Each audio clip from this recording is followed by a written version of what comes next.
Hello કે રાજદ્રોહનો કાયદો રદ કરવો જોઈએ કે નહીં આ અંગેનું દલીલ કરતું એક ચર્ચાપત્ર સ્થાનિક વર્તમાનપત્રમાં તંત્રીને સંબોધીને લખો.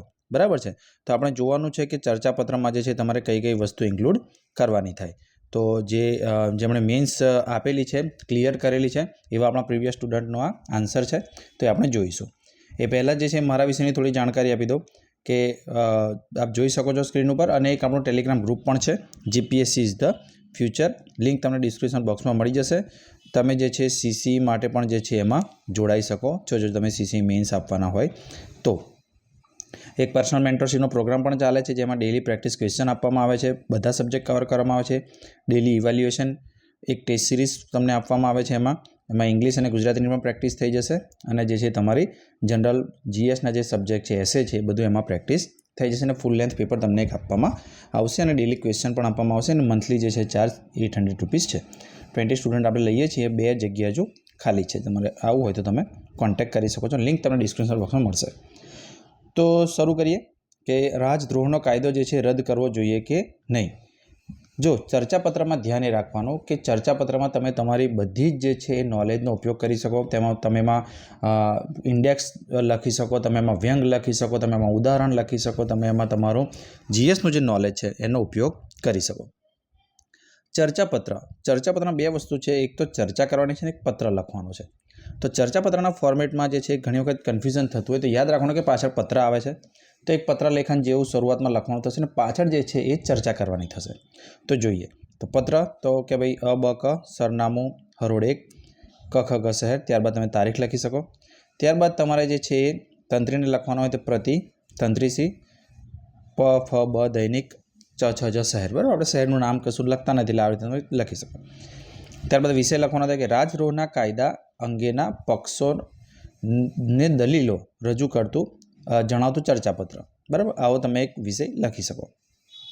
સાહેબશ્રી, સવિનય જણાવવાનું કે રાજનીતિ શાસ્ત્રના એક જિજ્ઞાસુ તરીકે ઉપરોક્ત વિષયના ચર્ચાપત્રને તૈયાર કરવામાં આવેલ છે, જે આપના પ્રતિષ્ઠિત દૈનિકમાં સ્થાન આપી જનમત કેળવશો. જો કેવું સરસ લખેલું છે. સામાન્ય રીતે તમે કેવું લખતા હોય અથવા જે અધર સ્ટુડન્ટ્સ હોય કેવું લખતા હોય ને આમણે કેવું લખ્યું છે, આ ડિફરન્સ છે કે તમે મેન્સ ક્લિયર કરીને તમારું સિલેક્શન થવાના ચાન્સીસ છે કે નહીં. કે રાજનીતિ શાસ્ત્રના એક જિજ્ઞાસુ તરીકે જે છે મેં આ ચર્ચાપત્ર લખ્યું છે. અને એક જનમત કેળવો મતલબ કે લોકોનો બી અભિપ્રાય આપણે જાણીશું. તો બિડાણ ચર્ચાપત્ર આપણો વિશ્વાસો. ત્યારબાદ જે છે આ પત્રનો ફોર્મેટ પતી ગયું ચર્ચાપત્રમાં. હવે આવશે પૂરેપૂરી ચર્ચા. તમારે એક એમાં ટાઇટલ આપવાનું થાય. ટાઇટલમાં આપ્યું છે કે રાજદ્રોહનો કાયદો અંગ્રેજોની વિરાસત કે ભારતની જરૂરત.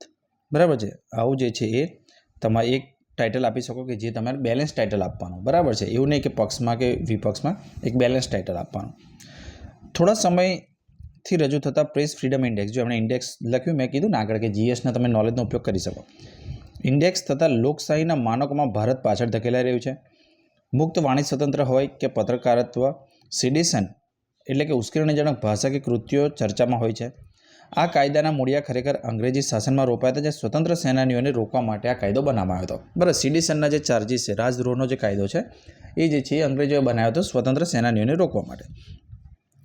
રાષ્ટ્રની અખંડિતતા, એકતા, છબી અને સુરક્ષા જોખમાં આવે એવી વાણી અને કૃત્ય રાજદ્રોહ છે. બરાબર, તમારે રાજદ્રોહના વિરોધમાં પણ નથી લખવાનું કે ભાઈ રાજદ્રોહનો કાયદો સદંતર હોવો જ ના જોઈએ. બરાબર, એવું બી નથી લખવાનું. તો એવું રાજદ્રોહ પણ છે. એક પાસું જોતા બંધારણ, જો એમણે એ વચ્ચે જે છે એ તમારી પોલિટી એડ કરી, બંધારણ એડ કર્યું કે અનુચ્છેદ 14, અનુચ્છેદ 19 સ્વતંત્રતા અને આર્ટિકલ નંબર 21, બરાબર, તો જીવનનો અધિકાર, એનો ભંગ થાય છે આની અંદર. લોકશાહી એ ભારતને ટકાવી રાખે છે, જ્યાં મુક્ત વાણી આવકાર્ય છે. નવા ભારતમાં કદાચ અંગ્રેજી શાસનના કાયદા પર વિચાર થવો જરૂરી છે. જો બરાબર છે, વિચાર થવો જરૂરી છે.